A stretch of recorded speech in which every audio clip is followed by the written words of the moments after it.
आइए हम परमेश्वर के पवित्र वचन से आज सीखेंगे जो हम इधर विषय सीख रहे हैं। हमने पिछले दिनों सीखा था कि तुम वे मेरे लिए पवित्र निवास स्थान बनाएं जिसमें मैं क्या करूँगा, वास करूँगा। तो परमेश्वर मनुष्यों के बीच में क्या करना चाहता है, ये बहुत बड़ी बात है। परमेश्वर कहाँ वास करना चाह रहा है? स्वर्ग में नहीं, स्वर्ग में तो वास करता ही करता है, परंतु किधर वास करना चाहता है? जिसको मैंने सिरजा है, बनाया है, मैं उनके मध्य में क्या करूँगा, वास करूँगा। उस समय तो इजरायलियों के मध्य में ही वास कर सकता था, वो हमने वो देखा था। परंतु अभी आपको मालूम है, परमेश्वर यीशु ने भी कहा कि पवित्र आत्मा आएगा, वो तुम में होगा, मैं तुम में आऊँगा। अभी मैं तुम्हारे साथ था, अभी मैं तुम सबके बीच में था, लेकिन अभी मैं तुम्हारे अंदर आऊँगा। परमेश्वर की इच्छा और योजना, और आपने अपनी बुलाहट को पहचानना है। प्रभु से प्रार्थना करें, प्रभु मेरी बुद्धि खुल जाए, मेरी अकल खुल जाए। इस पर ताला लगा हुआ है, इस पर दुष्ट ने अपना काला पर्दा डालकर रखा हुआ है। धन की बात समझ में आती है, दौलत की बात समझ में आती है, लेकिन वचन की बात कई बार हमें समझ में नहीं आती है। आपने समझना है परमेश्वर क्या कहता है। आपको मालूम है, मैंने कई बार आपको बताया, इधर ध्यान से मेरी तरफ सुने, ध्यान से सुने, देखें। परमेश्वर ने जब इंसान को बनाया तो इंसान के साथ चलता था, उसके अंदर परमेश्वर का वास नहीं था, और उसके साथ भी वास नहीं था, उनके बीच में भी वास नहीं था। लेकिन दिन के ठंडे समय आता था और फिर अपनी उपस्थिति हटा लेता था, चला जाता था। चला जाने का मतलब ये नहीं परमेश्वर हमारी तरह एक ही जगह, एक समय एक ही जगह रहता है। वो हमने देख लिया, वो सर्वव्यापी, वो हर जगह उपस्थित है। लेकिन उस चीज़ को उस एंगल से आपने समझना है। जब आदम निष्कलंक थे, निष्पाप थे, आदम और हवा, परमेश्वर उनके बीच में थोड़ी समय के लिए चलता फिरता था, वास नहीं करता था और चला जाता था। फिर इंसान जब पापी हो गया, संबंध क्या हो गया, टूट गया, बीच में दीवार आ गई। लेकिन तो भी परमेश्वर ने, आप समझ सकते हैं, देखो परमेश्वर की जो इच्छा और योजना है इंसान के लिए, वो कभी क्या नहीं होगी, कभी क्या नहीं होगी, टलेगी नहीं। भले इंसान पापी हो गया, लेकिन परमेश्वर उसके लिए दाम चुकाएगा, इंसान को फिर से क्या करेगा, बहाल करेगा। इंसान के अब साथ नहीं, बल्कि धीरे धीरे परमेश्वर सिखा रहा है, धीरे धीरे तैयार कर रहा है इंसान को, ताकि पापी व्यक्ति भी अपने पाप की भयानकता को, पाप की गंभीरता को समझ जाए, पाप की जो मृत्यु है कितनी भयानक है उस चीज़ को समझ जाए, परमेश्वर कितना पवित्र है उस चीज़ को समझ जाए। और तब इंसान अपना मन खोले, पाप से मन फिराए, पवित्र परमेश्वर को अपने जीवन का उद्धार करता प्रभु कर कर क्या करे, स्वीकार करे, अपने दिल की गहराई से करे। और तब मैं क्या करूँगा, इस इंसान के अंदर क्या करूँगा, वास करूँगा। परंतु अभी जब हम इजरायलियों के बारे में देख रहे हैं, उनके अंदर वास नहीं करता था परमेश्वर। वो पाप के गुलाम ही थे, इसलिए वो कभी सुधरे ही नहीं है, इसलिए उनके अंदर अनाज्ञाकारिता थी। मिस्र से तो छुटा दिए, स्वर्ग से मन्ना तो खाया, चट्टान से पानी तो पिला, लाल समुंदर के पार तो कराया, लेकिन जंगल में क्या हो गए, क्यों ढेर हो गए? आज्ञाकारिता क्यों नहीं है? प्रभु से प्यार क्यों नहीं कर पा रहे? क्योंकि अंदर पाप राज्य कर रहा था। लेकिन एक विश्वासी की भी अगर यही हालत है तो सवाल कहाँ खड़े हो जाते हैं फिर? अगर एक विश्वासी की भी यही हालत है तो फिर सवाल कहाँ खड़े हो गए? अभी हमने गीत गाया, होके कुर्बान हर गुनाहों से तूने मुझे है बचाया, हर खुशी मिली तुझ में मसीह, जब से दिल में तू है। क्या कोई रोक सकेगा मुझे तुझे तेरे साथ चलने से, आगे बढ़ने से? लेकिन जब भी चलती आंधी और तूफान, तब तू करता अब, क्योंकि वायदा किया है मैं जगत के अंत तक सदैव तेरे साथ हूँ। तो प्रार्थना के साथ समझने का प्रयास करें मेरे प्यारे भाई बहनों। ये वचन मुझे और आपको और समझने की ज़रूरत है। ये हमें एक ही बार समझ में नहीं आता। जैसे बच्चा छोटा होता है, एकदम धीरे धीरे जैसे जैसे बढ़ता है वैसे वैसे उसको बातों की क्या आती है, समझ आती है। तो आप ये ना सोचिए तो हमने सुन लिया, अब और कोई आगे सुनाओ। ठीक है, आगे भी सुनाएंगे, परंतु आपने इसके अंदर भी बहुत खजाना है। तो ये मिलाप का तंबू किसकी छाया भी था? हमने देखा स्वर्ग में की वस्तुओं की छाया। स्वर्ग में की वस्तुओं का मतलब स्वर्ग में ऐसा नहीं है कुछ, परंतु उन बातों को, आत्मिक बातों को इन चीज़ों से समझाया गया है ताकि हमें क्या, क्योंकि आत्मिक बातें हम समझ नहीं सकते, इसलिए परमेश्वर ने क्या किया है, हमें ये मॉडल दिया है ताकि मॉडल के द्वारा हम क्या कर सके इन बात। देखो यीशु ने भी स्वर्ग का राज्य समझाने के लिए कितने दृष्टांत लिए गए, क्योंकि हम स्वर्ग की बातों को, आत्मिक बातों को, परमेश्वर को क्या नहीं कर सकते, आत्मा रूपी परमेश्वर को अपनी बुद्धि से, प्राण के द्वारा क्या नहीं कर सकते, कभी भी समझ नहीं सकते हैं। ये आत्मा के द्वारा ही, क्योंकि परमेश्वर आत्मा है। इसलिए यीशु ने कहा अब समय आया जिनमें सच्चे भगत पिता की आराधना कैसे करेंगे। इसलिए पौलुस कहता है मैं बुद्धि से भी प्रार्थना करूंगा, बुद्धि से भी गीत गाऊंगा, बुद्धि से भी आराधना, बुद्धि से भी गाना है हमने, लेकिन कैसे भी, आत्मा में भी गाना है हमने। अगर आत्मा में आराधना नहीं करेंगे, आत्मा में प्रार्थना नहीं करेंगे, आत्मिक वो परमेश्वर की उपस्थिति को मतलब क्या नहीं कर पाएंगे, हम अनुभव नहीं कर पाएंगे। और जो परमेश्वर में जो ताकतवर बल और शांति और आनंद है वो हमारी आत्मा में ट्रांसफ़र नहीं होगा। इधर ये हमने देखा था, आराधना का मतलब क्या है, आदान प्रदान है। मेरी दुख, चिंता, दुख, तकलीफ सब उधर जा रही हैं, लेकिन उधर से शांति, आनंद और दलेरी आ रही है। आदान प्रदान है ये। जैसे हमारे दिल में दो सिस्टम है, हमारा एक जो गंदा खून है, जो यूज किया हुआ खून है, वो नसों के द्वारा दिल में आता है, पंप के द्वारा साफ होकर फिर से क्या होता है, वो फिर से अंगों में जाता है, अंगों को नई ताजगी मिलती है। ऐसे ही आत्मा की आराधना आदान प्रदान है। मतलब आत्मा में परमेश्वर की आत्मा एक होकर, मेरी आत्मा के साथ पवित्र आत्मा एक होकर परमेश्वर के साथ क्या कर रही है, मेल हो रहा है। आराधना, स्वर्गीय बातें, आनंद, वो शांति अनुभव करता है। चिंता चली जाती है, घबराहट चली जाती है, डर निकल जाता है, दिलेरी आती है, उत्साह आता है, ताजगी। इसलिए लिखा है हर दिन समय, हर दिन भरना है। एक समय भरने से नहीं है, हर दिन पवित्र आत्मा से भरते जाओ। ये है देखो ताजगी रहने का, ताज़ा रहने का सिस्टम। लेकिन हमारा ये लक्ष्य ही कईयों का, हम बस ज़्यादा किधर तक पहुँचे इस मिलाप के तंबू के किधर तक पहुँचे, आंगन तक पहुँचे। लेकिन अभी भी बीच में क्या है, बीच में अभी भी क्या है जी, पर्दे हैं। जबकि पर्दे यीशु मसीह ने सारी दीवारें गिरा दी, लेकिन आपके लिए कोई पर्दा अभी भी बीच में है क्या? है तो है, तभी तो मेल नहीं हो रहा। सुनते भी हैं लेकिन समझते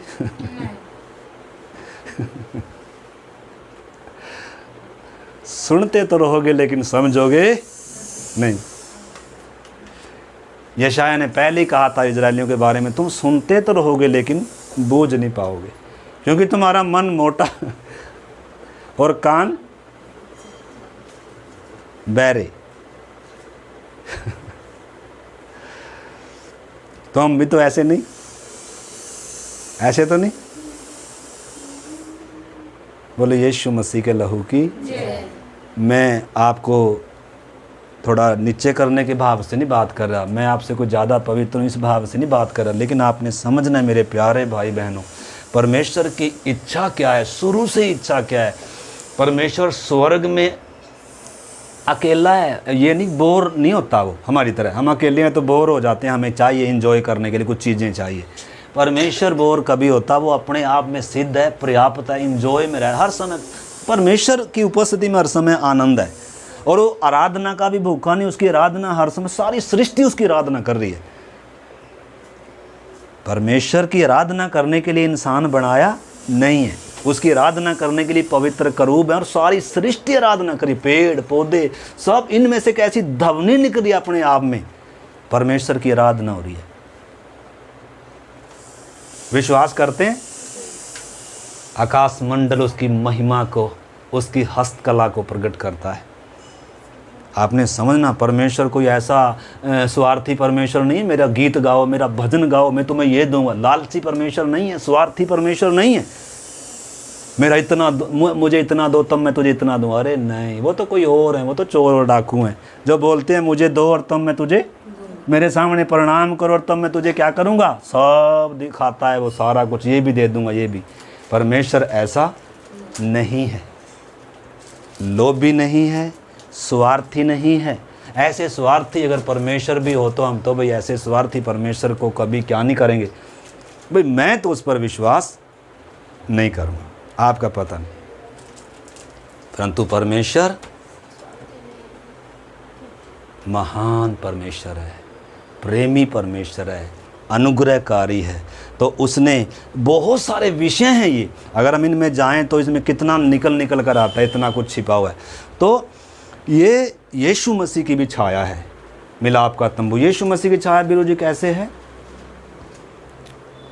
जैसे इस मिलाप के तंबू में एक बलिदान भी होता है और एक पापी व्यक्ति का परमेश्वर से मिलाप भी होता है। ये मिलाप का तंबू है, ये परमेश्वर यहोवा का तंबू है। इसके कई नाम हैं, उन नामों का पूरा अर्थ है। ऐसे ही यीशु मसीह के द्वारा, यीशु मसीह खुद बलिदान हुआ हमारे लिए और हमारा उसके द्वारा परमेश्वर से क्या हुआ, मेल हुआ। बहुत सारी बातें, वो एक विस्तार से सीखने वाला विषय है कि मिलाप का तंबू यीशु की छाया कैसे है, कैसे एक एक बात की तुलना है उसमें वो कर रखी है। वो छाया था तंबू, तो जब हम सीखेंगे उसके बाद में वो हम समझ पाएंगे। परंतु अभी हम ये देख रहे हैं कि ये मिलाप का तंबू कैसे बनाया गया, नमूना दिखाया गया स्वर्ग में, नमूने के अनुसार बनाया गया। एक एक बात जब वचन के अनुसार है, परमेश्वर के कहे के अनुसार है, उसकी इच्छा के अनुसार है, और जब बनकर ये तैयार हो गया और जब इसको समर्पित किया गया तो इसमें परमेश्वर की उपस्थिति आकर क्या हो गई, भर गई। फिर इसमें कोई प्रवेश कर नहीं सका। ठीक है ना? तो ये था मिलाप का तंबू। इसके बारे में आगे हम देखेंगे। अब ये हम देख रहे हैं ये किसकी छाया है? कलीसिया की भी छाया है। एक विश्वासी की भी छाया है और एक कलीसिया की भी छाया है। तो आज हम जो विषय जिस चीज़ पर हम जोर दे रहे हैं, मिलाप का तंबू कलीसिया की छाया है। कलीसिया में मतलब जहाँ यीशु मसीह बलिदान हुआ, उसके बलिदान के द्वारा हमारा परमेश्वर से मेल हुआ पापियों का। इतना ही नहीं है जिनमें परमेश्वर वास करता है, इतना ही नहीं है जहाँ परमेश्वर की उपस्थिति है, इतना ही नहीं है जहाँ वेदी जल रही है, जहाँ धूप जल रही है, जहाँ रोटी रखी हुई है, जहाँ परमेश्वर हर समय उपस्थित है, इतना ही नहीं है, बल्कि पापियों का इधर ही पवित्र परमेश्वर से क्या होता है, मेल होता है। यानी कि एक पापी का पवित्र परमेश्वर से मेल मिलाप करने का स्थान है कलीसिया। और एक विश्वासी भी, परमेश्वर कहीं ऐसी जगह नहीं रहता जो कहीं पवित्र हो और उसे ढूंढ कर, इसलिए यीशु ने कहा, कह रहा तुम उसकी आराधना करते हो जिसे नहीं जानते। इसलिए अब समय आ गया, न तो यरूशलेम में और न इस पहाड़ पर, गिरजेम पहाड़ की जिक्र कर रही थी वो सामरी स्त्री, कह रहा न इस पहाड़ पर आराधना होगी, बल्कि अब सच्चे भगत पिता की आराधना किधर करेंगे, आत्मा और सच्चाई से करेंगे। पहले आराधना का एक स्थान था यरूशलेम में, उधर परमेश्वर का मंदिर था। परंतु मेरे प्यारे भाई बहनों, हमने समझना, सीरियस होकर बैठे, समझने के भाव से बैठे, नोट्स बनाने। हर एक विश्वासी ने जो हम सीख रहे हैं इसके नोट्स बनाने, इसलिए आयत याद कर लो, ठीक है? अन्य तो फिर हम उस बपतिस्मे में उसकी वेदी की उस पर प्रभु भोज की मेज पे क्या नहीं होंगे अगर आप सीरियस नहीं होगे इन वचनों के प्रति, सीखने का भाव नहीं रखते, वचन को आदर नहीं देते हैं, तो उस प्याले में से हमारा पीने का फिर क्या नहीं बनता, हक नहीं बनता सच में, अगर हम वचन को क्या नहीं देते, अगर इन बहुमूल्य बातों को समझ नहीं रहे। क्योंकि ये किसकी भी छाया है, एक विश्वासी की भी तो छाया है, कलीसिया की भी तो छाया है, तभी तो समझ पाएंगे कलीसिया में मेरा स्थान क्या है। तो व्यक्तिगत तौर पर भी एक विश्वासी परमेश्वर का मंदिर है जिसमें परमेश्वर वास करता है। इसलिए वो जगत की ज्योति है, इसलिए वो पृथ्वी का नमक है, इसलिए वो मसीह का गवाह है, इसलिए वो मसीह का राजदूत है, जहाँ जो परमेश्वर का लोगों से क्या कराता है, मेल कराता है, जो यीशु का गवाह है। और उसके साथ साथ सामूहिक तौर पर भी कलीसिया क्या है, परमेश्वर का भवन है, जैसे एक समय ये मिलाप का तंबू था, लेकिन जब यर्दन के इस पार होकर कनान में ये प्रवेश किए तो ये भवन किसका, ये भवन में तब्दील हो गया, पत्थरों से क्या हो गया, ये ऐसी नमूने के अनुसार था, थोड़ा सा बड़ा बनाकर, और सुलेमान के द्वारा उधर क्या किया गया, इसको भवन पत्थरों का। आज उधर सिर्फ एक दीवार है। आज वही समाज जिनके बीच में परमेश्वर का वास था, उनमें परमेश्वर का वास डेरा नहीं है। क्यों? क्योंकि अब कलीसिया में परमेश्वर का वास है। अब कलीसिया परमेश्वर का भवन है। अब कलीसिया परमेश्वर का मंदिर है, जहाँ परमेश्वर की उपस्थिति है। अब वो बात अलग है, हमारे जीवन में परमेश्वर की उपस्थिति का अभाव है। वो क्यों अभाव है? क्योंकि नमूने के अनुसार बातें ठीक नहीं है। पहली सदी में जब कलीसिया स्थापित हुई तो सब बातें नमूने के अनुसार थी, और कलीसिया में परमेश्वर की क्या थी, उपस्थिति थी। इसलिए हन्ना सफीरा कैसे आए, कैसे आए? बाहर से कुछ है, अंदर से कुछ है। लेकिन पवित्र आत्मा ने, पतरस ने भी उसी समय क्या कर लिया, पहचान लिया, और उसी समय वो क्या भी हो गए, गिरकर। क्योंकि परमेश्वर की उपस्थिति में, इधर भी आपको मालूम है कोई क्या नहीं कर सकता था, घुस मर जाए। इतना परमेश्वर की उपस्थिति में इतना भय है, क्योंकि पापी व्यक्ति किधर नहीं आ सकता, परमेश्वर की उपस्थिति में आ नहीं सकता है, मर जाएगा। तो उधर परमेश्वर ने दिखाया, नए नियम में भी, कलीसिया में भी परमेश्वर की उपस्थिति को दिखाया।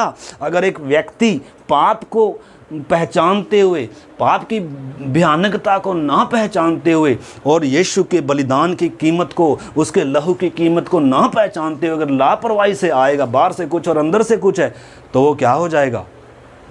इन्हीं दिनों बहुत सारे कलीसियाओं में मर के गिरेंगे। मैं नहीं कह रहा, परमेश्वर के दास पास्टर एम सैमुअल अभी हमारे बीच में नहीं, अपनी सेवा पूरी करके चले गए। उन्होंने ये भविष्यवाणी करी थी, आने वाले समय में कलीसिया में जब तक बहुत सारे लोग पाप में खेल रहे और मेज पे भी शामिल हो रहे, रोटी भी तोड़ रहे, पश्चाताप कभी है ही नहीं है, मन फिराव कभी है ही नहीं है, अंदर से कुछ और बाहर से कुछ है, ये मिलाप का तंबू है ही नहीं है। ये परमेश्वर की उपस्थिति इसमें वास करती ही नहीं। इसके द्वारा किसी का मेल परमेश्वर से आज तक हुआ ही नहीं है। इसके द्वारा कोई आज तक विश्वास में आया ही नहीं है। इसके जीवन में परमेश्वर की उपस्थिति अब तक किसी ने देखा ही नहीं है, और फिर भी क्या कर रहा है? अगर रोटी की मेज पर आ रहा है तो आने वाले दिन में, अब तो परमेश्वर शायद मन फिराने का, सुधरने का, सही होने का मौका दे रहा होगा, लेकिन आने वाले दिनों में शायद क्या हो, मान लो इधर एक व्यक्ति प्रार्थना में आया, अच्छे भाव से आया, और इधर मर गया गिरकर, तो क्या, कैसा होगा, कैसा माहौल होगा? इधर सुने मेरे बच्चे, इधर सुने, कैसा माहौल होगा? अगर इधर एक व्यक्ति आकर मर गया तो कैसा माहौल होगा?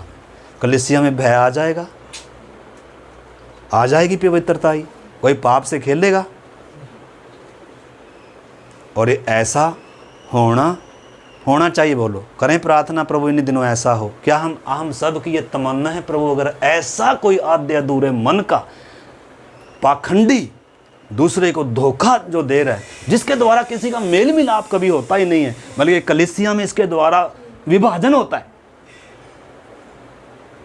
ऐसे व्यक्ति के ऊपर सजा आए, हम प्रार्थना करें प्रार्थना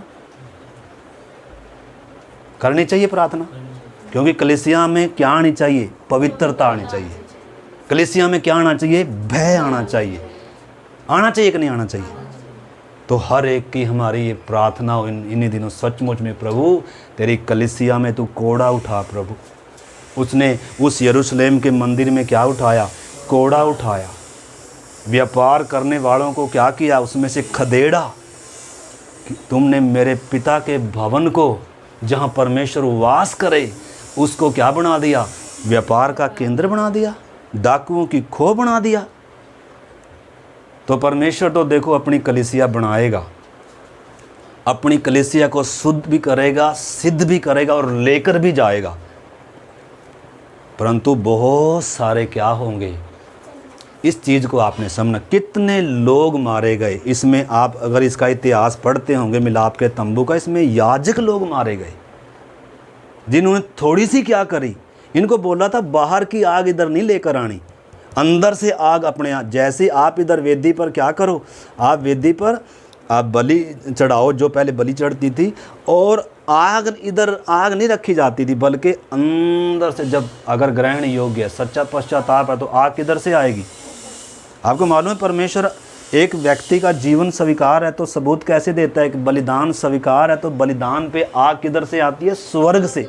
जैसे ये आग किधर से उतरी पहली बार कलीसिया में, जब कलीसिया स्थापना हुई, जब इनके अंदर सच्चा क्या आ गया, पश्चाताप आ गया, पापों के प्रति जब इनके अंदर मन फिराव आया, हमने यीशु का इनकार किया, हमने उसका इनकार किया, और ऐसे कर कर जब ये 10 दिन तक इनके हृदय छिदे हुए हैं, और तब पवित्र आत्मा कैसे उतरा, स्वर्ग से, यानी कि इन वेदियों पर, इन जीवनों पर ये जीवन मोहर लग गई, परमेश्वर की छाप लग गई। परमेश्वर अब इनके अंदर क्या करता था, आकर वास, ये परमेश्वर का मंदिर बन गए। कलीसिया क्या है आपने समझना। इस करके मेरे प्यारे भाई बहनों, इस चीज़ को मैं थोड़ा सा, क्योंकि यार ज़्यादातर हर विश्वासी को इन चीज़ों को ना तो समझने का मन है, इसलिए कलीसिया में ना तो कोई जिम्मेदार है, गैर जिम्मेदार है आज कलीसिया में। जैसे मेरा कलीसिया में कोई काम ही नहीं है, मैं सटपनी हूँ बस। हमारी देह में अगर कोई मरा हुआ अंग है या एक अंग अगर काम नहीं कर रहा है, तो उसका असर बाकी सब पे जा रहा है कि नहीं जा रहा है।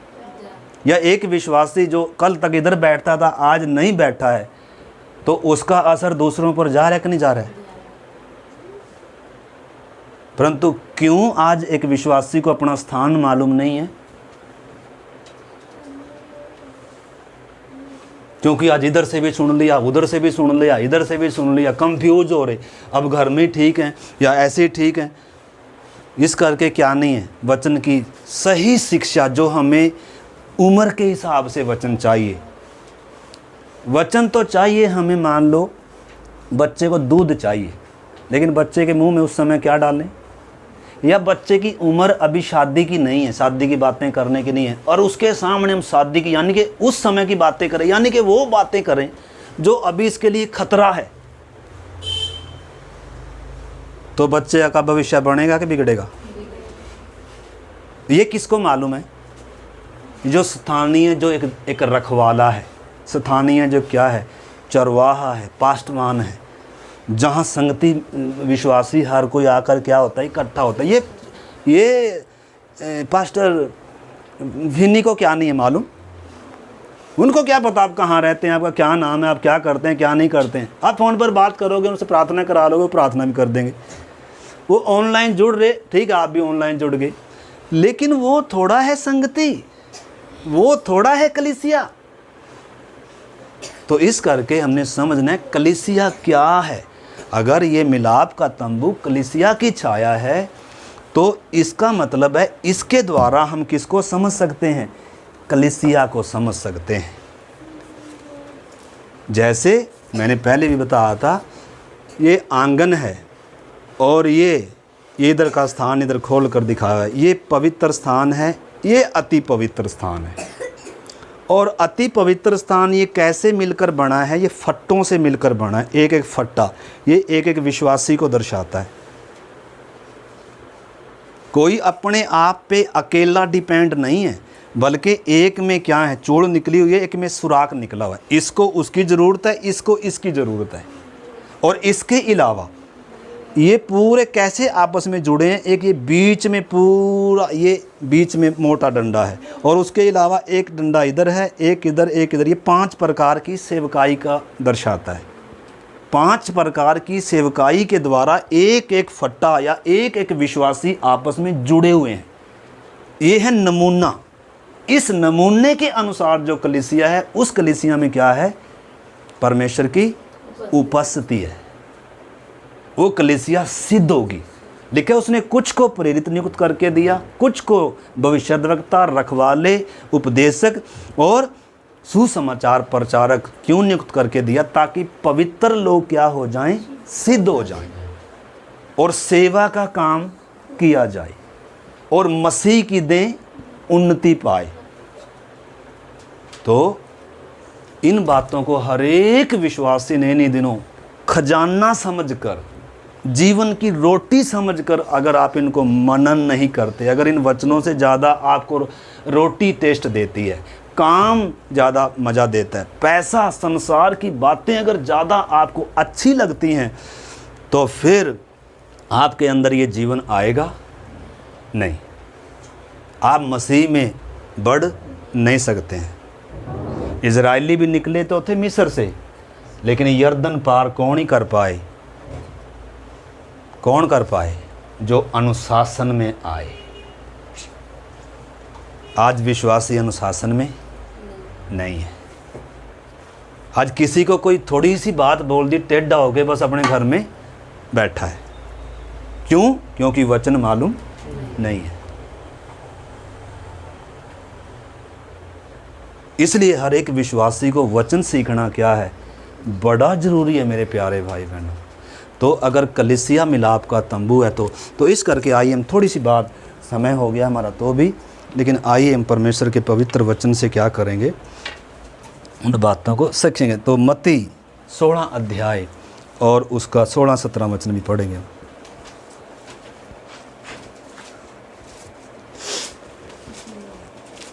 मत्ती 16 का 16-17। 16 अध्याय में यीशु मसीह अपने चेलों को पूछ रहा है, क्या पूछ रहा है? कि लोग मेरे बारे में क्या कहते हैं। क्योंकि लोग यीशु मसीह के बारे में अलग अलग सोच रखते हैं। आपने समझना, इधर मेरी तरफ देखें। कोई तो आज भी कोई तो कहता है यीशु चंगा करने वाला है, यीशु बीजा लगवाने वाला है, यीशु भूतों को निकालने वाला है, यीशु नरक से बचाने वाला है, यीशु स्वर्ग देने वाला है। यीशु बहुत तरीके से यीशु को समझते हैं, लेकिन वो एक एंगल है सिर्फ। यीशु वास्तव में है कौन है? यीशु पर मैंने विश्वास करना क्यों है? यीशु को मैंने अपना जीवन देना क्यों है? उन बातों को क्या नहीं करते, सारी बातों को सही से पहचानते नहीं है। इसलिए यीशु पूछ रहा है चेलों को। तो उन्होंने कहा कोई तो नबी कह रहा है, कोई कुछ कह रहा है, कोई कुछ कह रहा है, कोई कह रहा है यिर्मयाह मर्दों में से जी उठा है। लेकिन यीशु ने कहा तुम मेरे बारे में क्या कहते हो? 16 से पढ़ो, देखो। शमौन पतरस ने उत्तर दिया, हाँ? तू जीवित परमेश्वर का पुत्र मसीह है। हाँ। यीशु ने उसको उत्तर दिया, हे शमौन, योना के पुत्र, तू धन्य है, क्योंकि मांस और लहू ने नहीं, परंतु मेरे पिता ने जो स्वर्ग में है यह बात तुझ पर प्रकट की है। हाँ। और मैं भी तुझसे कहता हूँ कि तू पतरस है, और मैं इस पत्थर पर अपनी कलीसिया बनाऊंगा, और अधोलोक के फाटक उस पर प्रबल ना होंगे। मैं तुझे स्वर्ग का राज्य की कुंजियां दूंगा, स्वर्ग के राज्य की कुंजियां दूंगा, और जो कुछ तू पृथ्वी पर बांधेगा वह स्वर्ग में बंधेगा। आमीन। तो आपने इस चीज़ को समझना है। इधर प्रभु यीशु मसीह जब पूछ रहा है चेलों को, तो पतरस ने क्या कहा? तू जीवते परमेश्वर का पुत्र मसीह है। क्या करके बता रहा है? तू जीवते परमेश्वर का इकलौता पुत्र मसीह है, यानी कि उसने तुझे भेजा है, मस्सा कर कर, अभिषिक्त कर कर, नियुक्त करके भेजा है। तू मसीहा है, तू ही छुड़ाने वाला है, तू ही उद्धार करता है कर कर। और आगे से यीशु मसीह क्या कह रहा है? पतरस तू धन्य है, क्योंकि ये बात लहू और मांस ने नहीं, किसी मनुष्य ने तेरे ऊपर प्रकट नहीं करी, बल्कि मेरे पिता ने जो स्वर्ग में है ये बात तेरे ऊपर क्या करी है? प्रकट करी है। आगे, और मैं भी तुझसे कहता हूँ कि तू पतरस है। तू पतरस है, और मैं इस पत्थर पर तू तो पतरस है वास्तव में। तू तो एक छोटा पत्थर है वास्तव में। इधर अगर आप दूसरे उसमें अनुवाद में पढ़ेंगे तो उधर ये लिखा है तू तो छोटा पत्थर है। पतरस तू तो क्या है? एक छोटा पत्थर है, परंतु मैं अपनी कलीसिया इस बड़े पत्थर पर बनाऊंगा, इस चट्टान पर बनाऊंगा। वो चट्टान क्या है? वो चट्टान क्या है?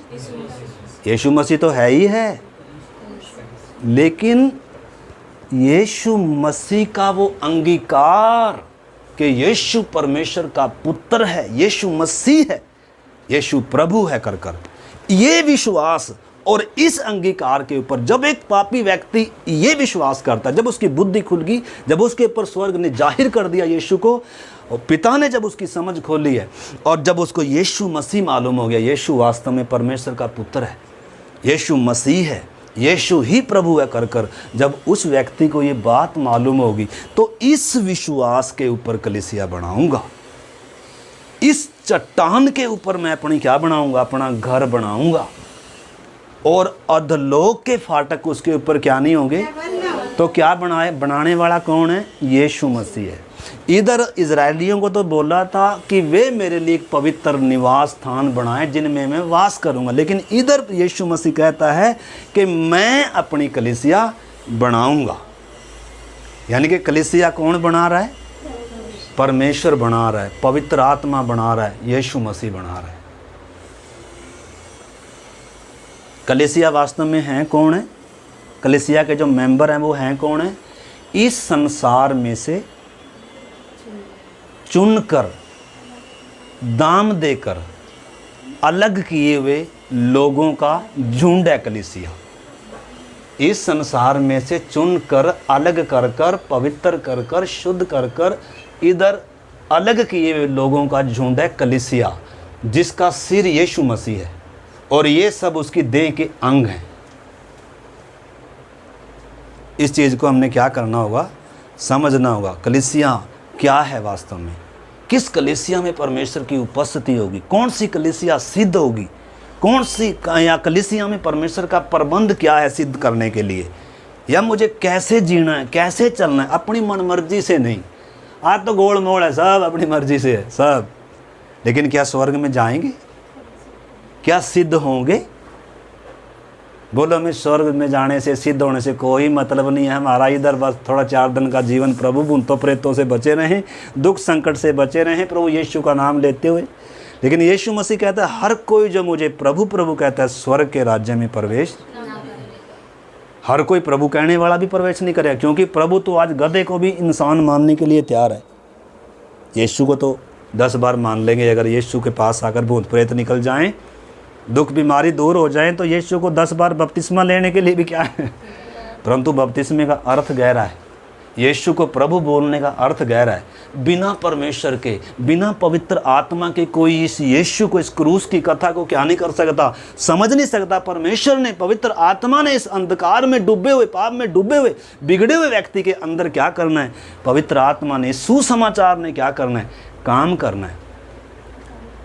तो अब ध्यान से सुने, बस अभी हम प्रार्थना करेंगे, एक्टिविटी ना करते रहें। आइए एकाग्रचित होकर प्रार्थना के साथ मेरे, नहीं तो ये वचन चाहिए, इससे भी अच्छा वचन सुन लें हम, कुछ भी होने वाला नहीं है। क्योंकि सुनने से कुछ होगा, बल्कि सुने हुए को मनन करने से, ग्रहण करने से, उस सुने हुए के अनुसार चलने से ही क्या होगा? कुछ होगा। तो इस करके प्रार्थना के साथ आप इसको मेरे भाई बहनों समझने का, एक दूसरे को भी समझ में आए, वातावरण बनाने का प्रयास करें। तो इस करके प्रभु कहता है मैं अपनी कलीसिया बनाऊंगा। अधोलोक उसके ऊपर, यानी कि अधोलोक के फाटक लड़ेंगे तो सही, संसार भी विरोध में आएगा तो सही, शैतान भी लड़ेगा तो सही। क्योंकि लड़ाई किन से है? पौलुस कहता है हमारी उन प्रधानों से है, अधिकारियों से है, अंधकार के हाकिमों से हैं और उन दुष्टता की सेनाओं से है जो आकाश में है। परंतु कलीसिया का निर्माता कौन है? परमेश्वर है। कलीसिया का स्थापन करता कौन है? यीशु मसीह है, पवित्र आत्मा है। इस करके जो काम परमेश्वर करेगा, लिखा जो पौधा मेरे पिता ने लगाया उसको कोई उखाड़ नहीं सकता है। जो मेरी भेड़ है उसको मेरे हाथ से कोई छीन नहीं सकता है। मेरी भेड़ मेरा शब्द पहचानती है और मेरे पीछे चलती है। आपने इस चीज़ को प्रार्थना के साथ समझना है। तो कलीसिया क्या है? वास्तव में यीशु मसीह अपनी कलीसिया बना रहा है, और जो कलीसिया यीशु मसीह बना रहा है वास्तव में वो इस संसार में से चुनकर अलग किए हुए लोगों का झुंड है। अगर आप पहला पत्रस उसका 2:9 पढ़ेंगे तो उसमें लिखा है तुम एक चुना हुआ वंश हो। जैसे ये एक चुना हुआ समाज था, ये इज़राइल एक अब्राहम को चुना और उससे आगे पहले अब्राहम को, फिर उसका परिवार है, फिर एक राष्ट्र के तौर पर उनकी एक स्थापना कर रहा है परमेश्वर कि मैं तुम्हारे बीच में वास करूँगा, तुम मेरे लोग होंगे। इसलिए उनसे वाचा बांधी। वाचा बांधो, पहले मेरी आज्ञा को मानो। सिनाई पर लाकर उनसे वाचा बांधी। पहले अब्राहम से वाचा बांधी थी, इसहाक से वही वाचा दोहराई, याकूब से वो वाचा दोहराई, फिर इज़राइल से सिनाई पर लाकर वाचा बांधी है। अगर तुम निश्चय मेरी मानोगे, मेरी विधियों पर चलोगे और मेरी आज्ञा का पालन करोगे, वाचा का, तो तुम मेरे प्रजा होगे, तुम मेरा निज खजाना होगे, तुम याजकों का समाज होगे, मैं तुम्हारा परमेश्वर होऊंगा और मैं तुम्हारे मध्य में क्या करूँगा, वास करूँगा। किस शर्त पर? तुम मेरी बात को मानोगे। तो वास्तव में वहाँ क्या था, एक एग्रीमेंट था सिनाई पर।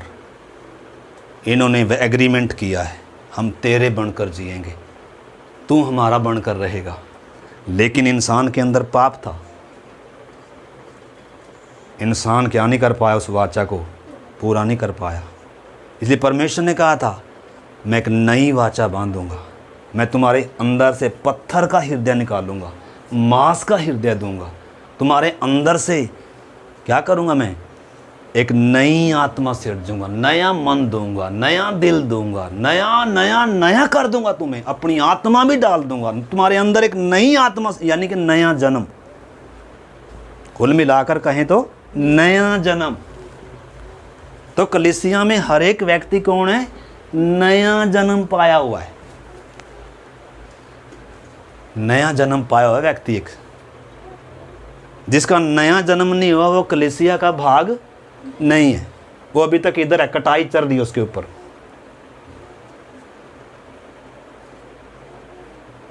क्योंकि जबरदस्ती परमेश्वर इधर लाएगा, इस व्यक्ति ने होश में आना है, इस व्यक्ति ने बोलना है, प्रभु मुझे यहाँ से निकाल, प्रभु मेरे जीवन को बदल, प्रभु मुझे यहाँ से छुड़ा, मुझे इधर से निकाल, मुझे जीवन दे प्रभु।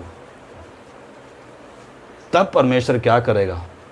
इसलिए बपतिस्मे का गहरा अर्थ है, पानी की डुबकी नहीं है, संसार में से अलग है, पाप के लिए मर गया, अब आगे को अपने लिए मैं नहीं जीऊँगा। आपने समझना इस चीज़ को, नहीं तो अभी भी क्या करें, पानी में चले जाएंगे, डुबकी लगाएंगे और प्रभु को कहेंगे, प्रभु मैंने तो धोखा हो गया था, गलती हो गई थी, मुझे मालूम नहीं था, अब मेरा जीवन प्रभु मैं अपना वापस लेता हूँ और तू मेरे जीवन से निकल जा, मैं तो प्रभु अपनी मर्जी से जीऊँगा, तू मेरे लिए मरा नहीं है, तू अपने लिए मरा होगा। ऐसा बोलकर आप क्या कर सकते हो, क्या कर सकते हो, अपना जीवन अपनी मर्जी से जी सकते हो, अन्यथा आपको समर्पण में आना पड़ेगा। नमूने के अनुसार बातों को हमें क्या करना पड़ेगा, ठीक करना पड़ेगा, तभी कलीसिया सिद्ध होगी, तभी कलीसिया उन्नति करेगी, तभी कलीसिया में बाहर से लोग आएंगे। आएंगे कि नहीं आएंगे, कलीसिया बढ़ेगी। अब बढ़ क्यों नहीं रही, कम क्यों होती जा रही है, जो हैं वो भी कम होते जा रहे, क्योंकि हर एक व्यक्ति अपना काम नहीं कर रहा है। नमूने के अनुसार बहुतों का तो सही मन फिराव ही नहीं होया, जिनका मन फिराव होया नहीं, सच्चा पश्चाताप हुआ, जो पाप और संसार के लिए मरे नहीं, तो संसार की आगे चलकर संसार खींचेगा अपनी ओर, संसार का प्यार आएगा, संसार का लगाव आएगा, धन आएगा, दौलत आएगी, और फिर खींच कर किधर ले जाएगा, संसार में। क्योंकि ये परीक्षाएं आएंगी, ये परीक्षाएं वाटिका में भी आई, एक परीक्षा करने वाला शैतान है, ये परीक्षाएं इजरायलियों के सामने भी आई, लेकिन वो हार गए सब। यही परीक्षा यीशु मसीह के सामने भी आई, लेकिन वो जीत गया। इसलिए कह रहा है, मेरे पीछे हो लो, मुझसे सीखो। वो सब बातों में परखा तो गया, लेकिन निष्पाप निकला। इसलिए हम ये हर एक व्यक्ति यीशु मसीह के पीछे चलने वाला है। कलीसिया क्या है, कौन कलीसिया में ना अपने आप को समझे, जिसका हृदय परिवर्तन नहीं हुआ, जिसका मन परिवर्तन नहीं हुआ, मन नहीं फिर आया, जिसका नया जन्म नहीं हुआ।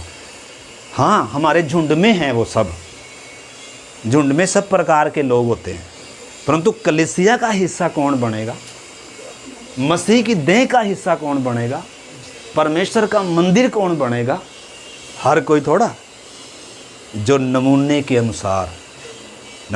अनुसार उसका मन फिराव हो, नमूने के अनुसार उसके अंदर पश्चाताप, हृदय परिवर्तन हो, नमूने के अनुसार आत्मा ने उसके अंदर काम किया हो, उसका हृदय परिवर्तन हो गया, यीशु को प्रभु और उद्धारकर्ता अंगीकार किया, मुंह से अंगीकार, मन से पूरा विश्वास किया है, और अब ये पाप से छुड़ाया गया है, शैतान से, अंधकार से छुड़ाया गया है, मौत से छुड़ाया गया है, अमरता का जीवन, अनंत जीवन इसने पाया है, और बपतिस्मे के द्वारा अब इधर सांता, इधर आकर उद्धार नहीं है, इधर उद्धार पाने के बाद है। उद्धार पाने के, बपतिस्मा लेने के बाद उद्धार नहीं है, बल्कि उद्धार पाने के बाद बपतिस्मा, अंदर हुए काम का बाहरी प्रगटीकरण है बपतिस्मा।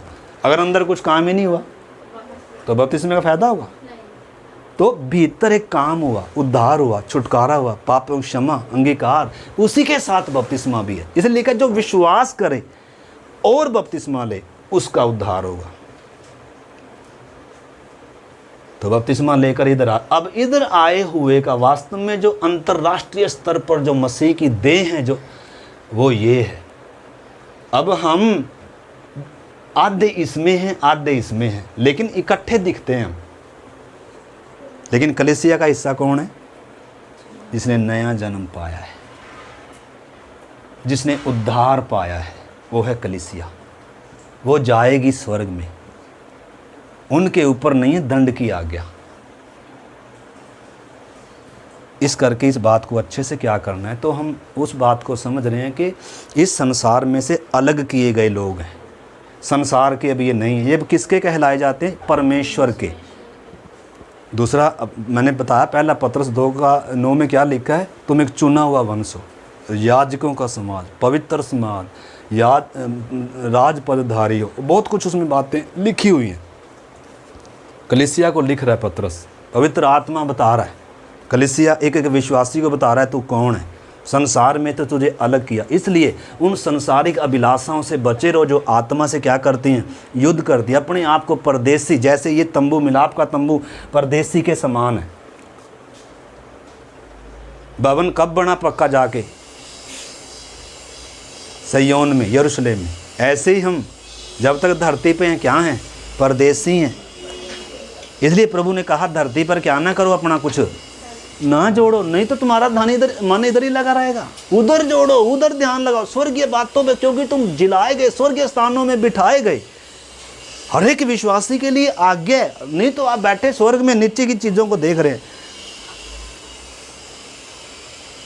मन किधर लगेगा? तो इन दिनों हमारा मन किधर लगा हुआ है? क्या हम इस धरती पर परदेसी और यात्री समझ कर चलते हैं? कलीसिया के बहुत सारे नाम हैं। तो पहले तो हम ये समझना है कि कलीसिया परमेश्वर ने क्या किया? दाम देकर। अगर आप प्रेरितों के काम 20 अध्याय का 28 वचन पढ़ोगे, उसमें लिखा है परमेश्वर ने अपने लहू से दाम देकर हमें क्या किया है? खरीदा है। हम परमेश्वर के द्वारा खरीदे गए लोग हैं कलीसिया। इसलिए शैतान इसके बाढ़ को नहीं छू सकता। मौत, हे मौत तेरी जय कहाँ रही? ये अमरता पाए हुए लोग हैं, ये अनंत जीवन पाए हुए लोग हैं।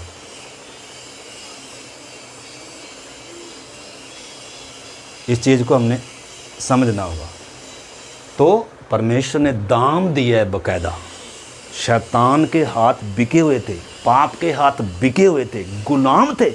किसी ने आंखों को, बुद्धि को पूरा बंद करके रखा हुआ था और हुकूमत कर रहा था अंदर बाहर। हम उसके गुलाम थे, देह भी गुलाम थी, प्राण आत्मा सब गुलामी में था। लेकिन भाई साहब दाम देकर छुड़ाया है, सोने चांदी का नहीं, उसके बहुमूल्य लहू के द्वारा, परमेश्वर के लहू के द्वारा, मेमने के लहू के द्वारा हम खरीदे। ये इधर वाले लोग, ये जंगली जैतून को दर्शाया गया है, ये उत्तम जलपाई को दर्शाया गया है। इसका सिर शैतान है, संसार का सिर, ये उसकी दुल्हन है, और ये यीशु मसीह की दुल्हन है। इसमें यीशु की चलती है, इसमें उसकी चलती है, क्योंकि उसके वश में है।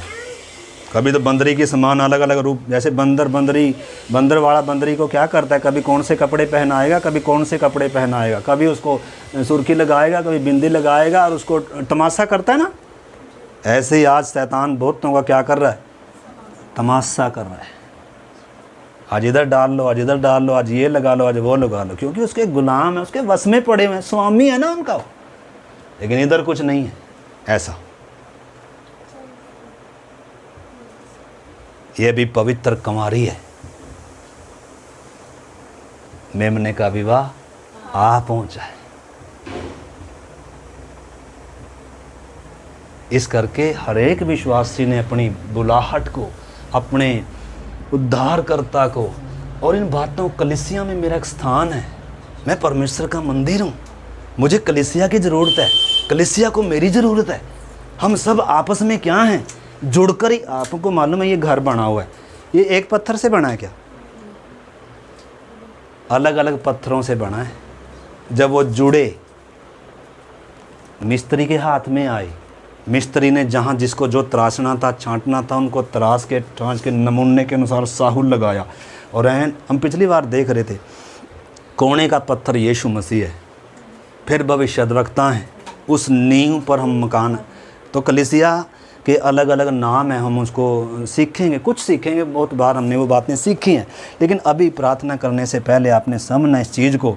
तो परमेश्वर ने दाम देकर, लहू से धोकर, आपको मालूम है, देखो पिता ने तो हमें प्यार किया, आदि से चुना उसने हमें, और अपने पुत्र का दाम चुकाया। और पुत्र परमेश्वर ने क्या किया, हमें शैतान के वश से, मौत के वश से, पाप की गुलामी से छुड़ाया अपने लहू से धोकर, और हमें पिता की संतान होने का क्या दे दिया, हक दे दिया। और पवित्र आत्मा परमेश्वर ने क्या किया, तीनों का काम है मंदिर बनाने में, तीनों। इसलिए कह रहा है मैं अपना भवन, परमेश्वर इस समय अपना भवन बना रहा है।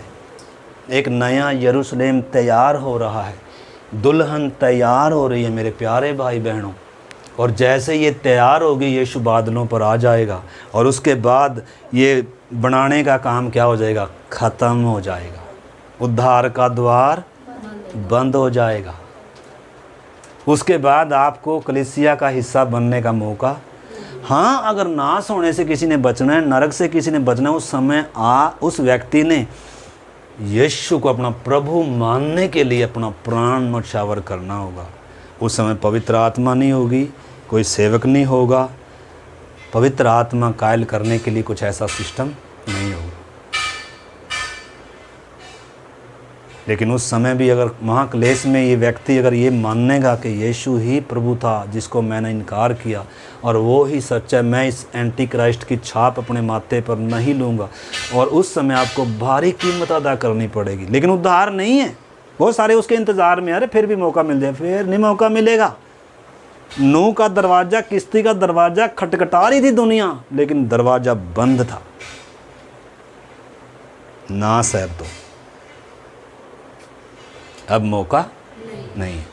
तो इस करके हमने जो बात को समझना है, अगर हम कुरिन्थियों 1:1 पढ़ेंगे, उसमें लिखा है परमेश्वर ने हमें पवित्र किया और पवित्र होने के लिए बुलाया है। हम धोए गए लहू से, पुत्र ने हमें अपने लहू से धोया। पवित्र आत्मा ने हमारे जीवन में न केवल काम किया बल्कि आत्मिक घर बनते जा रहे हैं। हमने इफिसियों 2:22 में पढ़ा था, तुम भी आप जीवते पत्थरों के समान आत्मिक घर बनते जा रहे हो। तो घर बन गए, व्यक्तिगत तौर पर हम परमेश्वर का मंदिर बन गए, और सामूहिक तौर पर क्या होते जा रहे हैं। कैसे बनेंगे, कैसे बनते हैं, एक दूसरे से जुड़कर। ये मिलाप का तंबू, कैसे मिलाप का तंबू बना हुआ है, एक दूसरे फट्टे से। ये फट्टा किस चीज़ का था वास्तव में, ये फट्टा ऐसे नहीं कहीं पड़ा मिलेगा, ये फट्टा वास्तव में बबूल की किक्कर की लकड़ी में से निकाला गया है। चुनाव किसका किया परमेश्वर ने अपने भवन का, किक्कर की लकड़ी का, जिसमें कांटे हैं, जिसके पास जाओगे कितने कांटे हैं। आपको मालूम है यीशु ने जहाँ हम पापियों को चुना है, हमारे लिए उसको कितने कांटे लगे हैं, कितने दर्द उसको लगे हैं, वो छन्नी छन्नी हो गया, लहू बह गया। लेकिन हम पापियों को उसने परमेश्वर का मंदिर होने के लिए, उसका निवास स्थान होने के लिए। क्या किसी की आंखों में ऐसा परमेश्वर के प्यार के लिए भी क्या कभी हमारे अंदर आंसू आएगा? हमारा मन कितना सूखा है, कठोर है कईयों का, कभी एक आंसू तक भी क्या नहीं होता है, आबासियाँ आती हैं। मेरे प्यारे भाई बहनों, यही क्रूस की कथा ने भी, इस परमेश्वर के प्यार ने भी, इस वचन ने भी अगर आपके जीवन में कुछ भी एहसास नहीं किया और कराया, तो फिर और कोई कुछ ऐसा होने वाला कार्य बाकी अब नहीं, कोई बलिदान बाकी, कोई अलग से और सुसमाचार अभी बाकी नहीं है, कोई और एक जन्म और बाकी नहीं है। इसलिए वचन कहता आज ही, अगर आज तुम परमेश्वर का शब्द सुने, पवित्र आत्मा का शब्द सुने, तो अपने मन को कठोर ना कर, जैसे इज़राइल ने किया। भलाई चखी है लेकिन मन कठोर कर रहे हैं। क्यों कर रहे हैं? क्योंकि पाप अंदर है। इस करके इस चीज़ को आपको क्या करना होगा, समझना होगा। तो मैं अभी जल्दी ख़त्म करूं क्योंकि समय हमारे पास इतना नहीं है। समय हो गया तो भी 5-10 मिनट और मैं परमेश्वर के वचन से कुछ आपको बताना चाह रहा हूँ। हमने देखा था कलीसिया क्या भी है, परमेश्वर का एक भवन, उसमें हम आएंगे। कैसे पत्थरों को तराशा जा रहा है, कैसे पत्थरों को तैयार किया जा रहा है, उसमें हम आएंगे। तो इस समय हम देख रहे हैं कि इस कलीसिया में शामिल होने के लिए क्या शर्त है। इस कलीसिया में कलीसिया की सदस्यता लेने के लिए कौन कौन सी शर्त है? कैसे एक व्यक्ति कलीसिया में आता है? विश्वास करके, बपतिस्मा लेके? कैसे आता है आप बताओ? कलीसिया में एक व्यक्ति कैसे आता है? मसीह की देह में कैसे जुड़ गया, या परमेश्वर का मंदिर कैसे हो गया, या कैसे एक व्यक्ति का परमेश्वर से उद्धार होता है? ये सब एक ही बात है। कलीसिया में आने का मतलब है, कलीसिया की देह का हिस्सा होने का मतलब क्या है, या एक इंसान को पापों की माफ़ी मिलने का आधार क्या है? कैसे? मेरा सवाल क्या है, एक व्यक्ति कलीसिया का हिस्सा कैसे बनता है, या कलीसिया की सदस्यता कैसे लेता है, या स्वर्ग का नागरिक कैसे बनता है? कैसे? विश्वास करने से, बपतिस्मा लेने से। अभी हमने थोड़ा सा हिंट देखा उसमें, पतरस को क्या कहा प्रभु ने? इस पत्थर पर, इस चट्टान पर। पतरस पर कलीसिया नहीं बन रही। कलीसिया किस पर बन रही है? कोने का पत्थर यीशु मसीह है, और उसका अंगीकार यीशु मसीह है, परमेश्वर का पुत्र है, मेरा प्रभु है, मेरा उद्धार करता है। इस अंगीकार पर, इस विश्वास पर कलीसिया तो यीशु बना रहा है, परमेश्वर बना रहा है, और उसका पहला पत्थर कौन है? यीशु मसीह। परखा हुआ पत्थर है, कोने का पत्थर है। और फिर कौन है? भविष्यद्वक्ता हैं, प्रेरित हैं। नए यरूशलेम के जो ये गेट हैं, ये 12 गेट हैं, ये 3 इस साइड, 3 इस साइड, 3 उस साइड, 3 उस साइड। ये बहुत गहरा है, ये बहुत विशाल है, ये नया यरूशलेम। इसकी शहरपना अलग है और इसकी लंबाई चौड़ाई बहुत है, एक अलग विषय है बहुत। ये है वास्तव में कलीसिया, जो भविष्य में नए यरूशलेम में तब्दील हो जाएगी। जो अभी क्या किए जा रहे हैं, पत्थर जोड़ जोड़ कर भवन बनाया जा रहा है, या लकड़ी, जैसे ये इसका क्या किया गया, मैं थोड़ा सा समझाने के लिए बस अभी प्रार्थना करेंगे। जैसे ये किक्कर की लकड़ी लाई गई जंगल से काट कर, बहुत दुख हुआ, किसी को बहुत कांटे लगे हैं। ऐसे देखो, अच्छों का चुनाव थोड़ा किया परमेश्वर ने। यीशु किसके लिए आया? पापियों के लिए आया, धर्मियों के लिए। धर्मी परमेश्वर का मंदिर नहीं बने कभी। जो अपने आप को धर्मी समझते हैं, ज्ञानी समझते हैं, उनसे तो ये बातें छिपा कर रखी हैं। परमेश्वर ने चंदन की लकड़ी को नहीं चुना, अच्छी खुशबूदार लकड़ी को नहीं चुना। किसको चुना? लिखा जगत के मूर्खों को, पापियों को। पौलुस कहता है, पर ये बात सच और हर प्रकार से मानने के योग्य है कि यीशु पापियों का उद्धार करने के लिए जगत में आया, जिनमें मैं सबसे बड़ा हूँ। हाँ, मैं सबसे बड़ा पापी हूँ। किक्कर की लकड़ी, कांटों से भरी हुई, ये है हमारी पहचान। हम परमेश्वर के बैरी थे, हम क्रोध की संतान थे, शत्रु थे उसके।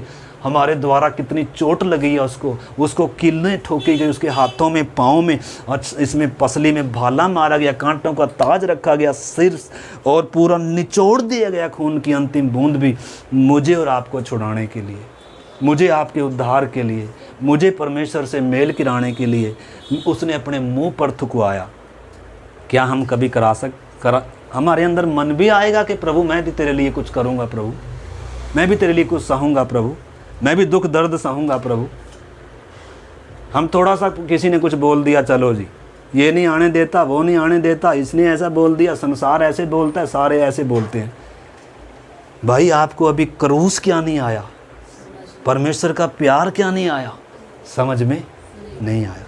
नमूने के अनुसार जब तक कलीसिया पत्थर फटा तराशा नहीं जाएगा, काटा नहीं जाएगा, नमूने के अनुसार जब तक इस जंगली से काट कर इधर नमूने के अनुसार बपतिस्मे में डुबा कर और जब इधर नहीं लाया जाएगा, तब तक क्या नहीं है, उद्धार नहीं है, पापों की क्षमा नहीं है, परमेश्वर से मेल नहीं है। तो इस चीज़ को आपने समझना है। समय काफ़ी हो गया तो भी। तो पहली बात, कलीसिया में सदस्यता होने के लिए क्या चाहिए? पहली बात तो हमने देखा है, एक निकालिए वचन आप इसके साथ, प्रेरितों के काम 2:36 से हम पढ़ें। जल्दी ही मैं आपको छोड़ रहा हूँ। प्रेरितों के काम 36 का 2:36 से।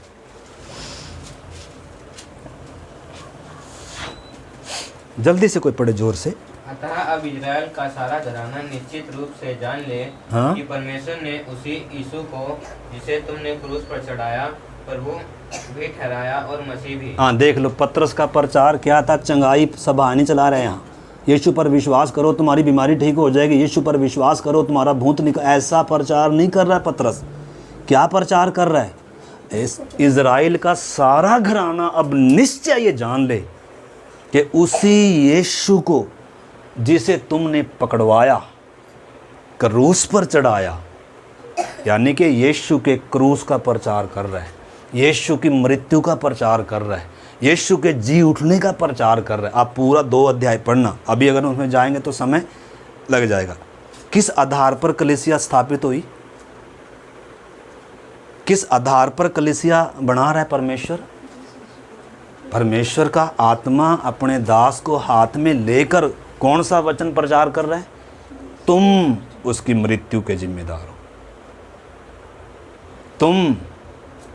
तुम करके क्या करा? इन्होंने कुछ दिन पहले यीशु को नंगा लजाते हुए क्रूस पर बिना रहम के चढ़ाया था, और जब ये बात इनको मालूम हुई कि वो यीशु कोई साधारण इंसान नहीं था, वो तो परमेश्वर का अभिषिक्त था। दाऊद ने इसी के बारे में कहा है। देखो थोड़ा सा आप उसको पढ़ने का प्रयास करेंगे और फिर हम प्रार्थना में जाएंगे। पतरस 2 अध्याय आगे पढ़िए जहाँ से आप पढ़ रहे थे। तब सुनने वालों के हृदय छिद गए। आप इसका 22 से पढ़ेंगे थोड़ा सा, ये पढ़कर फिर इसमें कई बातें हैं, लेकिन ये बात पढ़कर और फिर हम प्रार्थना करेंगे। 22 से मैं पढ़ता हूँ। हे इज़राइलियों, ये बातें सुनो। यीशु नासरी एक मनुष्य था, इसमें कोई शक नहीं, जिसका परमेश्वर की ओर से होने का प्रमाण उन सामर्थ के कामों और आश्चर्य कामों के और चिन्हों से प्रकट है जो परमेश्वर ने तुम्हारे बीच में उसके द्वारा कर दिखाए, जिसे तुम आप ही जानते भी हो। उसी यीशु को जो परमेश्वर की ठहराई हुई योजना, उसी यीशु को जो परमेश्वर की ठहराई हुई योजना और पूर्व ज्ञान के अनुसार पकड़वाया गया, यानी कि वो परमेश्वर की योजना के अनुसार काम हो रहा था। पहले से ही भविष्यवाणियाँ हो रही थी कि आएगा, पहले से उसने बताया था मैं पापियों के हाथ पकड़ाया जाऊंगा, याजकों के हाथ पकड़वाया जाऊंगा, वो मुझे क्रूस पर चढ़ाएंगे, मैं तीसरे दिन क्या हो जाऊंगा? जी उठूंगा। ये परमेश्वर ने उत्पत्ति से ही इशारा किया है, तो पवित्र शास्त्र से लेकर बता रहा है। क्योंकि जब पेंतेकुस्त का दिन आया, वो सारे जब वो आराधना कर रहे थे अन्य भाषा में, वो ठट्ठा उठा रहे थे, इन्होंने दारू पी लिया, इन्होंने ये कर लिया। तब पवित्र आत्मा से भरपूर होकर पतरस उसी समाज में खड़ा हो रहा है, हमने कोई दारू नहीं पिया हुआ। ये वही जो परमेश्वर ने योएल नबी के द्वारा कहा था, अंत के दिनों में अपना आत्मा सब मनुष्यों पर उंडेलूंगा। ये बात आज घटी है, और उस यीशु के बारे में पहले बताया जा रहा है। तो कौन सा सुसमाचार दिया जा रहा है? चंगाई का नहीं दिया जा रहा है। आज ज़्यादातर चंगाई के कारण विश्वासी हैं, वो एक भी कलीसिया का सदस्य नहीं होगा। स्वर्ग में उसका नाम यहाँ पास्टर के रजिस्टर में हो सकता है नाम,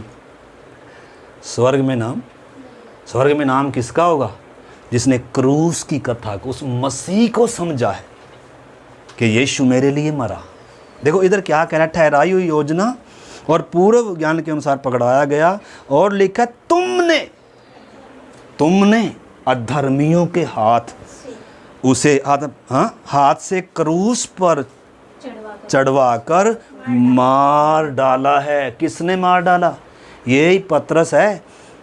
ये उन याजकों के सामने एक छोटी लड़की ने कहा था तू भी उस नासरी के यीशु के साथ था, गलीली के साथ। ये इन 3 बार इनकार कर कर भाग गया था, लेकिन अब पवित्र आत्मा से भरपूर है।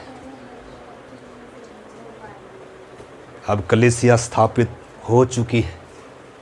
135 पत्थर, नीम के पत्थर उस कोने के पत्थर पर रखे जा चुके हैं।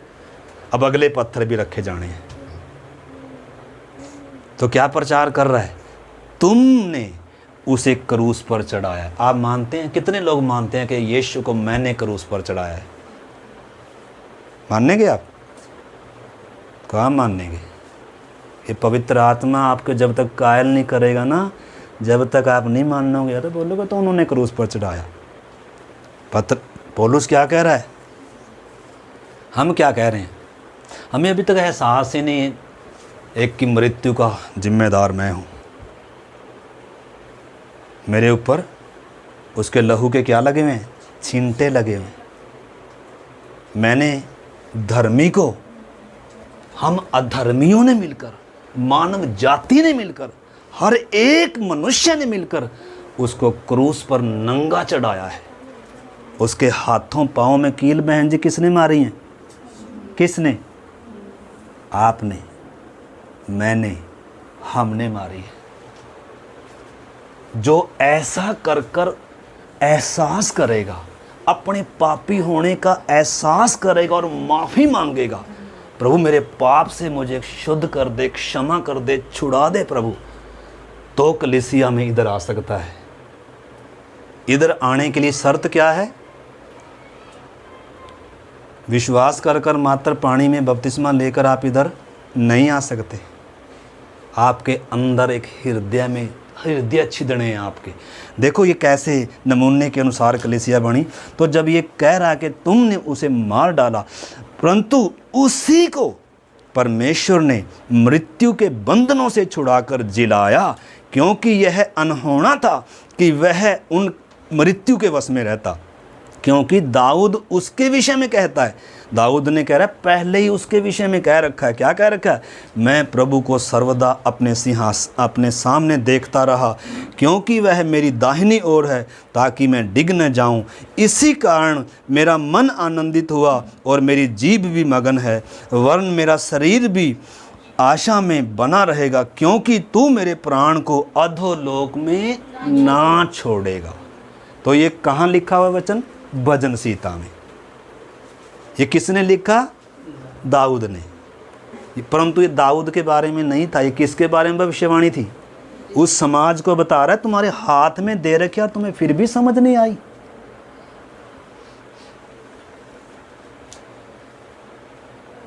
फिर पतरस क्या बता रहा है? क्या कह रहा है? क्योंकि तू मेरे प्राण को अधोलोक में न छोड़ेगा और न अपने पवित्र जन को सड़ने देगा। आगे पतरस कह रहा है, तूने मुझे जीवन का मार्ग बताया, तू मुझे अपने दर्शन के द्वारा आनंद से भर देगा। हे भाइयों, पतरस क्या बता रहा है? हे भाइयों, कुलपति दाऊद के विषय में मैं तुमसे साहस के साथ कह सकता हूँ कि वह तो मर गया और गाड़ा भी गया, और उसकी कब्र आज हमारे बीच में है। कौन? दाऊद। यानी कि ये दाऊद के बारे में नहीं था, ये किसके बारे में भविष्यवाणी थी? दाऊद ने किसके बारे में पहले से कहा था? इसी यीशु के बारे में कहा था, जिसको तुमने मारा है। जब ऐसे कर कर मेरे प्यारे भाई बहनों सुसमाचार बताएगा कोई पवित्र आत्मा से भरकर, तो सुनने वाले जब इस सत्य को सुनेंगे कि मैं हूँ वो गुनहगार, मैं हूँ वो पापी, यीशु की मृत्यु का जिम्मेदार, तो उसके जीवन में कैसा होगा? नींद आएगी, हाव भाव बदलें कुछ। देखो इधर क्या हुआ, मैं थोड़ा सा वो बताकर कैसे इस कलीसिया का भाग बनेगा, कलीसिया का सदस्य होने के लिए कैसे, क्या शर्त है, क्या कंडीशन है स्वर्ग की, मैं वो बता रहा हूँ। और ये बताकर मैं प्रार्थना करूँगा, थोड़ा लंबा भी होगा तो भी। तो इधर लिखा है, हे भाइयों, कुलपति दाऊद के विषय में लिखा है, मैं साहस के साथ कह सकता हूँ कि वह तो मर गया, गाड़ा गया और उसकी कब्र आज हमारे बीच में विद्यमान है। वह भविष्यद्वक्ता था और लिखा है, वह जानता था कि परमेश्वर ने मुझसे शपथ खाई कि मेरे द्वारा मेरे कि तेरे वंश में से एक व्यक्ति को तेरे सिंहासन पर बिठाऊंगा। उसे वाचा बांधी थी दाऊद से। उसने होने वाली बात को पहले से देखकर मसीह के जी उठने के विषय में भविष्यवाणी की, न तो उसका प्राण अधोलोक में छोड़ा गया और न उसकी देह सड़ने पाई। उसी यीशु को परमेश्वर ने जिलाया, जिसके हम क्या हैं जी, गवाह हैं। हमने उसे देखा, हम उसके साथ रहे हैं। जब वो क्रूस पर चढ़ाया जा रहा था, उसके खून की अंतिम बूंद बह गई और वो कैसे उसको कब्र में रखा गया, वो प्राण जब उसका छोड़ दिया, त्याग दिया। और तीसरे दिन हमने आप देखा, कब्र खाली थी, और फिर हमने आप, वो हमसे मिला, हमने उसको देखा, उसके हम जिंदा क्या हैं, गवाह हैं। किसी से सुनकर नहीं बता रहे, हम उसके गवाह हैं। और तुम उसके क्या हो, कातिल हो, दोषी तुम हो। यीशु तुम्हारे लिए उस मौत के जिम्मेदार तुम हो। ऐसे कर कर जब वचन बताया जा रहा है, और आगे आप देख लो, आगे आप इसमें 36 से हम पढ़ते हैं, लिखा, अतः इज़राइल का सारा घराना अब निश्चय रूप से यह जान ले कि परमेश्वर ने उसी यीशु को, जिसे तुमने क्रूस पर चढ़ाया, प्रभु भी ठहराया और मसीह भी ठहराया। लिखा, तब सुनने वालों के हृदय क्या हो गए, छिद गए। देखो, जो कलीसिया का भाग होगा, और इस नमूने के आज बहुतों का कभी मन फिराव हुआ नहीं, बपतिस्मा लिया है, इसलिए उनका जीवन देखो आज ऐसा ही है। उनके अंदर आज्ञाकारिता कभी नहीं आएगी, यीशु से प्यार कभी नहीं आएगा। इनके द्वारा किसी का परमेश्वर से मेल नहीं होगा, लेकिन ये तोड़ देंगे मेल को, अगर हो भी गया तो। कलीसिया में आज बहुत सारे ऐसे भी हैं, आपने समझना मेरे प्यारे भाई बहन। यीशु ने कहा, जब तक एक व्यक्ति नए सिरे से जन्म, अगर एक व्यक्ति को पापी होने का एहसास नहीं आया, हृदय छिदा नहीं है, पाप से अभी तक मन नहीं फिराया, तो इसका भले इधर आ गया, भले ही बपतिस्मा ले लिया, लेकिन इधर इसका जीवन अलग ही क्या होगा, दिखेगा। इसके अंदर आज्ञाकारिता नहीं आएगी, यीशु के लिए प्यार नहीं आएगा, पाप से घृणा नहीं आएगी, अंगों में मेल मिलाप। ये इसके साथ मेल खाएगा नहीं, मेल खाएगा इनके साथ, इसका इनके साथ मेल खाएगा क्या, बताओ?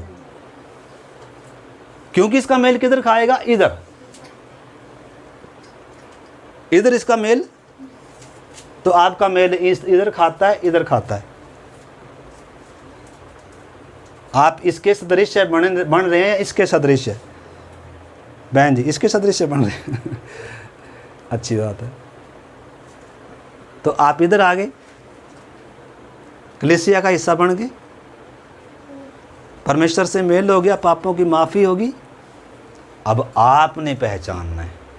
अब इधर सुसमाचार जो पतरस बता रहा है, सबसे पहले इधर आने वालों के जीवन में क्या हुआ, उन्होंने क्रूस के बारे में, यीशु के बारे में, उसकी मृत्यु, उसके जी उठने और उसके गाड़े जाने और जी उठने के बारे में बताया गया, और बताया गया कि तुम उसके जिम्मेदार हो।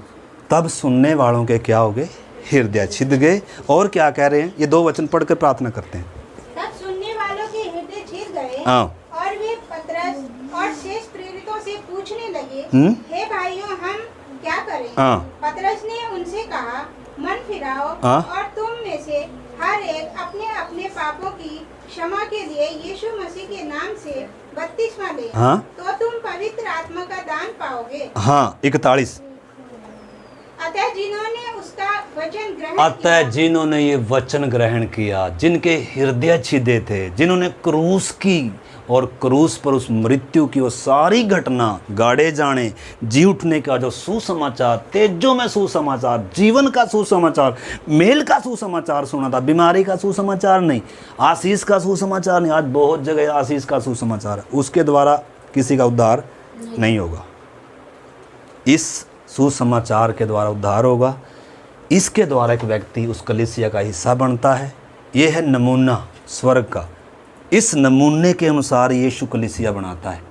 इस नमूने के अनुसार बने हुई कलीसिया में यीशु और परमेश्वर वास करता है। इस चीज़ को हमने अच्छे से क्या करना होगा, समझना होगा। तो जब उन्होंने वचन स्वीकार किया तो क्या किया, अगला कदम बपतिस्मा लिया और उसी दिन 3000 मनुष्यों के लगभग उनमें मिल गए। उसी दिन देखो, जब एक व्यक्ति का हृदय छिद गया ना, जब एक व्यक्ति को ये तेजों में सुसमाचार समझ में आ गया, बुद्धि खुल गई, आंख खुल गई, इसका मतलब है अंदर एक गहरा काम हो गया। अब भाई साहब ये जब तक बपतिस्मा नहीं लेगा इसको चैन, उसी दिन बपतिस्मा है भाई। लेकिन आज देरी क्यों हो रही है, क्योंकि अभी अंदर कुछ हुआ अंदर कुछ हुआ नहीं है, और होने की उम्मीद है कि नहीं है। अगर आप अपना मन कठोर करके बैठे हो या यीशु को उस हिसाब से नहीं देख रहे हो या उस मन से समझने का प्रयास नहीं कर रहे हो, तो उम्मीद भी शायद कमी है कि आप इधर आ जाओ, कलीसिया का क्या बन जाओगे, हिस्सा बन जाओगे। तो लिखा है जितनों ने वचन ग्रहण किया उन्होंने क्या लिया, उसी दिन बपतिस्मा लेकर किस में मिल गए, इसमें मिल गए। क्या बन गए, नमूने के अनुसार परमेश्वर का मंदिर बन गए। और अब ये क्या कर रहे आगे, और वे प्रेरितों से शिक्षा पाए। पहली बात, अब अगले सप्ताह हम प्रभु भोज की रोटी तोड़ेंगे। रोटी कौन तोड़ सकते हैं, जिनके हृदय छिदे हैं, जिन्होंने मन फिराया है, जिन्होंने यीशु को अपना जीवन दिया है, जिनका हृदय परिवर्तन हुआ, मन परिवर्तन हुआ, पाप से घृणा आई, क्रूस की कथा ने इनके जीवन में गहरा काम किया है। अब इन्होंने जिन्होंने बपतिस्मा लिया, अब जो इनमें मिल गए हैं, अब ये काम का क्या क्या करते हैं, क्या क्या काम है इनका, प्रेरितों से शिक्षा पाते हैं और संगति रखते हैं। संगति, प्रभु भोज रोटी कौन तोड़ सकता है, जो प्रेरितों से शिक्षा पाता है, जो संगति रखता है और प्रार्थना करने में लोलीन रही। और रोटी वही तोड़ सकता है और प्रार्थना में लोलीन है। ये है कलीसिया। अगर आप चाहते हैं आपका भी इसी नमूने के अनुसार, वचन के अनुसार आपके जीवन में काम हुआ है, तो आप इधर हैं। अन्यथा आज आपको सोचने की ज़रूरत है मेरे प्यारे भाई बहन। इधर तो हम कुछ दिन लोगों को धोखा दे सकते हैं। हम भी, आपको मालूम है, भेड़ के बीच में बकरी की तरह हम भी क्या कर सकते हैं, झुंड में प्रभु चराएगा। प्रभु लिखे इन जंगलियों को भी साथ में क्या होने दो, बढ़ने दो। एक समय आ रहा है जंगली को काट कर अलग कर दिया जाएगा। अभी कलीसिया में मिले जुले लोग, आप ये ना सोचें सारे संत लोग हैं ना, अभी बहुतों का मन फिराब हुआ, नया जन्म पाया नहीं, अभी इनको पाप से घृणा आई नहीं है, अभी यीशु के लिए ये समर्पित नहीं है, अभी इनके द्वारा किसी का मेल मिलाप हुआ भी नहीं है और उम्मीद भी नहीं है किसी का इनके द्वारा मेल मिलाप परमेश्वर से हो जाए। ये परमेश्वर का मंदिर है कर कर उम्मीद भी नहीं है, इनके प्रार्थना का जीवन है कर कर उम्मीद भी नहीं है। तो मैं और आप कैसे, मेरे प्यारे भाई बहनों, आपने, बहन ने, आपने, हम सब ने क्या करना है, इस वचन के आधार, इस आईने में अपने आप को आज देखना है और प्रार्थना करनी है। हाँ, ऐसा भी है, नया जन्म का भी हुआ था, पश्चाताप का भी हुआ था, लेकिन आज सुरों का या अपनी मन मर्जी से चलने का क्या लिया। लेकिन आज अगर अपने आपे में आ जाए, अपने होशों हवास में आ जाए, आज अगर समर्पण करें, आज अगर पश्चाताप करेंगे, तो आज प्रभु शुद्ध करने के लिए, ग्रहण करने के लिए, फिर से आपको बहाल करने के लिए क्या है, हमें तैयार है। आइए प्रार्थना करते हैं। प्यारे प्रभु, इस पवित्र वचन के लिए धन्यवाद। सब प्रार्थना करें। इसलिए प्रभु, आने वाले दिनों में प्रभु की इच्छा है तो हम प्रभु भोज की रोटी में से तोड़ेंगे मेरे प्यारे भाई बहन।